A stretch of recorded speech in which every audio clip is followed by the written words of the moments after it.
नमस्कार बच्चों, आज हम पढ़ेंगे नरेश मेहता। इनकी कविता है सूर्योदय एक संभावना, जो कि इनकी कविता संग्रह जहाँ जहाँ क्षितिजे काव्य संग्रह में संकलित है। इसमें कवि ने सूर्योदय को लक्ष्य करके अपने मनोभावों को व्यक्त किया है। कवि की कविता देखिए। कल तुम जहाँ खड़े थे वहाँ एक ऐसा सूर्योदय हुआ था, जिसका कीर्तन करते अनंत पाखी मधु माधव उत्सव की गुलाल लग रहे थे। आकाश का यह माधव प्रकाश के मधु छत्ते से मधु पर्क वितरित कर रहा था और पृथ्वी परिणाकाल मधुमती लग रही थी। हाँ बच्चों, यह अवतरण नरेश मेहता की सूर्योदय एक संभावना कविता से लिया गया है, जो कि उनके जहाँ जहाँ क्षितिजे काव्य संग्रह में संकलित है। इसमें कवि ने बताया है सूर्योदय को लक्षित करते हुए मनोभावों को अभिव्यक्त किया है। कल तुम जहाँ खड़े थे, यानी कवि कहते हैं कि तुम जहाँ पर खड़े थे वहाँ एक ऐसा सूर्योदय हुआ था। वहाँ पर एक ऐसा सूर्योदय हुआ था जिसका कीर्तन करते यानी स्तुति गान करते, जिसका स्तुति गान एवं कीर्तन अनंत पाखी यानी पक्षी, अनंत यानी अनेक पक्षी मधु माधव उत्सव की गुलाल लग रहे थे, जिसका कीर्तन स्तुति गान करते हुए अनेक पक्षी ऐसे लग रहे थे जैसे कि मधु माधव यानी बसंती, मधु यानी और माधव यानी बसंती मधुर बसंती गुलाल के समान। बसंत ऋतु में जैसे गुलाल चारों ओर फैली हुई रहती है और चारों ओर रंग बिरंगा सा वातावरण बना हुआ रहता है, उसी तरह वो रंग बिरंगे पक्षी लग रहे थे।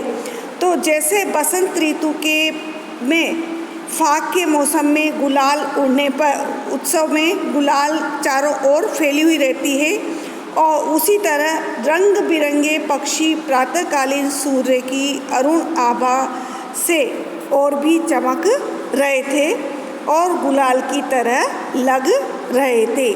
आकाश का यह माधव यानी अरुण बिंब, चमकीला प्रकाश, आकाश में जो उषा काल के समय प्रातःकालीन उषा काल के समय अरुण बिंब सूर्य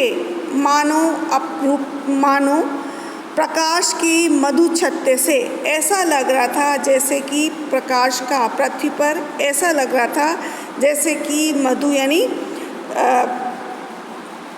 मधु छत्ते यानी मधुमक्खी के छत्ते के समान हो, शहद के छत्ते के समान हो।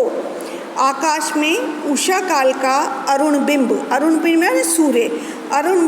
यानी सूर्य मानो प्रकाश रूपी शहद के छत्ते से मिश्रित लग रहा था, धरती पर वितरित कर रहा हो। मधु पर्क वितरित कर रहा हो, मधु पर्क यानी शहद वितरित कर रहा हो, चारों तरफ मधु पर्क वितरित कर रहा हो, शहद चारों ओर फैला रहा हो, अपनी मिश्रित पराग शहद चारों ओर फैला रहा हो। और पृथ्वी परिणाकाल मधुमती लग रही थी। परिणय यानी विवाह, यौवनामुक्त नायिका, मधुमती यानी नायिका हो। जैसे ऐसा लग रहा था जैसे पृथ्वी कोई यौवनामुक्त नायिका हो लग रही है, मानो यह परिणय के लिए उत्सव में बैठी हुई हो। परिणय यानी विवाह के उत्सव में यह बैठी हुई हो। तो कहने का तात्पर्य है कि सूर्य के अरुण बिंब को मधु छत्ता और उससे निकलने वाली रश्मियों को मधुपर्क बताया गया है। जो सूर्य से निकलने वाली किरणें हैं, अरुण बिंब है, वो तो क्या है, मधु छत्ता है, शहद है, इसका मधुमक्खी का छत्ता है, शहद है। और जो उससे निकलने वाली किरणें हैं, किससे, सूर्य से निकलने वाली, शहद से निकलने वाली जो किरणें हैं, वो क्या है, मधुपर्क है। मधुपर्क हम कह सकते हैं जो कि पंच तत्व होते हैं, दही, घी, मिश्री, जल और शहद से तैयार किया गया जो तरल पदार्थ होता है, उसे मधुपर्क भी कहते हैं। तो ऐसा लगता है जैसे कि वो मधुपर्क हो। यह शहद से मिश्रित एक समायुक्त उपहार होता है जो कि अतिथि को या कन्या के पिता के द्वार पर आने पर दूल्हे को अर्पित किया जाता है और यह पूजा के लिए भी उपयुक्त होता है। हम पंच तत्वों को पूजा आदि में भी काम में लेते हैं। तो यहाँ पे बच्चों एक तो यमक अलंकार है, उत्प्रेक्षा अलंकार है, रूपक अलंकार है और इसमें वैष्णव संस्कारों की भी अभिव्यक्ति की गई है। दूसरा हमारा पद है, सूर्य को भी देवताओं की भांति आकाश ही प्रिय है। शायद प्रत्येक तेजस्विता आकाश होती है और सौम्यता पृथ्वी, इसलिए तुम गायत्री भूषा में प्रति सूर्य बनकर पृथ्वी पर धूप चलने लगे। हिम शिखरों में नदियाँ धोते हुए मैदान में खड़े तुम पता नहीं अरण्य से क्या बातें कर रहे थे।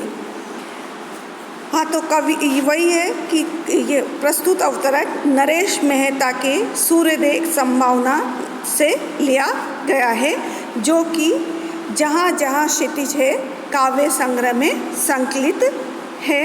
इसमें कवि ने सूर्योदय को लेकर अपनी कल्पनाओं के दृश्यों की संभावनाएं व्यक्त करी है। सूर्य को भी देवताओं की भांति प्रकाश ही प्रिय है।